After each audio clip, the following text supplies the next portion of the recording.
Ladies and gentlemen, this is Conjured Lion. Welcome back to another brand new YouTube video. Hope you guys are having an amazing day so far. So we're almost at 5,000 subscribers. I could not have done this without you guys. I highly appreciate every single one of you guys, whether it's for you subscribing, liking the videos, commenting down below, participating in streams, commenting on streams, even lurking on streams themselves. Literally everything you do to contribute to the channel's growth. I highly appreciate every single one of you guys. Don't let any other creators tell you otherwise, because, you know, without you guys, there wouldn't be us. We wouldn't have been doing this. You guys are literally like the backbone of us creators. That's just a fact. Let's move on to the video. So what I wanted to talk about today is something kind of important when it comes to the lore of Resident Evil in general, and this has to do with how Capcom is going to treat their future demos. I know I've talked about this in my second to last video. I was talking about PAX West, how one of my great friends, Better Than Starlight, actually went over there and got to play the demo, and was probably like the only person that actually talked about this secret new note at the time that you could only find at the end of the demo,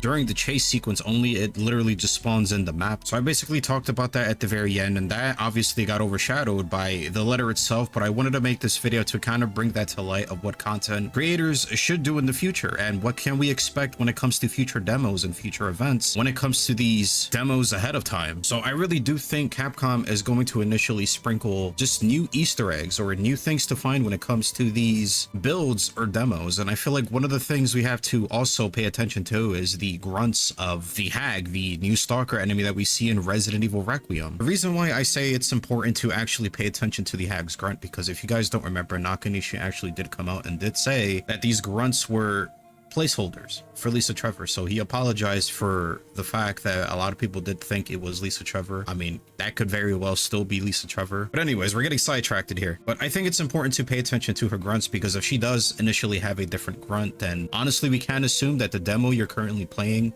is 100% a different build. And because it's a different build, you can probably expect new things to be on the demo itself. Not a lot of people are talking about that. I feel like it's very important for people to actually, so if you are a content creator and you are watching this video, I highly suggest that if you are going out and flying to these events, if you are invited or whatever may be the case, I highly recommend that you check the hell out of these demos front and back, literally through every sequences, because I feel like Capcom from now on is actually going to hide these things. And I feel like for each demo you are playing is initially a different build from the previous. So I feel like as you are going to these events in the future, they are going to keep giving you an updated version of the demo, whether it's going to be the same exact demo with Grace and the Hag. I feel like it's going to be the same, except they are going to sprinkle bits and pieces here on new letters / notes, whatever it may be. I feel like it's 100% worth considering to actually pay attention to these things, because I feel like for the PAX West itself, the only person I've seen that actually did initially talk about it was Better Than Starlight. She was the only person I've heard talked about it during that, and ever since that, no one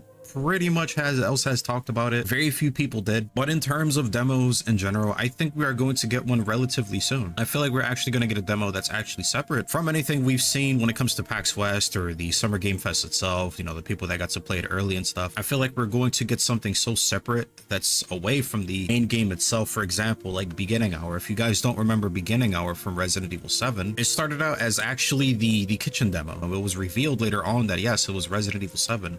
So they kind of pulled the PT there. So it started out as the kitchen demo, and then it became the Beginning Hour, where the game or the demo would regularly be updated by Capcom themselves. And we found new stuff, and you know, once we beat these demos, we were rewarded with the antique coin that you get from the demo to actually use in the main game, which is probably like one of the coolest features you can do. And that's how you, in my opinion, have the community super engaged when it comes to this type of stuff. I feel like they should kind of do the same thing. They kind of did it again with Resident Evil Village, but not quite. But it was still cool nonetheless, because you actually played as a maiden, which in the actual lore, these maidens served the purpose when it came to Lady Dimitrescu's castle. And it was freaking amazing to see, because it had its own lore. And then when you actually play the game with Ethan on the main game, you actually find her necklace, I believe. And this necklace belonged to the maiden that was playable in the Resident Evil Village demo, the maiden demo. So I feel like we need more stuff like that. I feel like that's one of the best ways to actually do a demo demos, not actually present us a piece from the actual game, but actually present us something to get us prepared for the game, kind of like set the tone for the game itself. And I feel like that's one of the best features you could do for this game. I feel like that's one way to keep the community hype for this title. But when do I think a demo is initially going to come out? I feel like we might get something in October, to be honest, only because I can't think of another better place than to have a scary demo in October that people can talk about for months and months and months, and maybe they can actually regularly update this demo as well, which I would highly appreciate, to be honest, because I love stuff like this. I love when they integrate kind of like the demo but not make it as like the main game itself, actually have its own thing to kind of like set the tone for us. But I do feel like October is like the sweet spot, and if not, it could be November-ish maybe. We do know that Tokyo Game Show is pretty close. I don't think we're gonna get anything at Tokyo Game Show. I'm sure we're gonna get new information when it comes to Tokyo Game Show, but I don't think we're gonna get a demo. I could be wrong, because Capcom is literally moving different now. You know, they haven't ever revealed a Resident Evil title at Summer Game Fest, so that's already a change, a game changer for them in general. So I could be completely wrong, and they may spawn a demo, or they may just release a demo, you know, at Tokyo Game Show. Who knows at this point? But I'm willing to guess that whatever demo that's released to the public, it's not going to be something that's going to be Grace and Hag related at all. I think it's going to be something completely different. Take something from the lore and just make it into its own little tiny game, and just have that be a demo, something away from the main game itself. This way it kind of prepares you for the actual game without spoiling the main game itself. So if you haven't played, or you haven't watched the Hag and Grace demo, then you can play this game itself. But I honestly can't wait to see more of Resident Evil Requiem. I'm going to be streaming on the 25th, which I believe is the day that Tokyo Game Show is live. Whenever that day is, I'll let you guys know in a video in the future. But that's pretty much all I have to say when it comes to new Resident Evil stuff, and when can you expect more Resident Evil content, or at least new ones, I should say, or new information, I should say. But if you guys like the content, make sure to like the video, and if you are new to the channel, do not want to miss any more Resident Evil content, be sure to hit that subscribe button. And most importantly, guys, I want you guys to have an amazing day. And also, guys, we are almost at 5,000 subscribers. I could not have done this without you guys.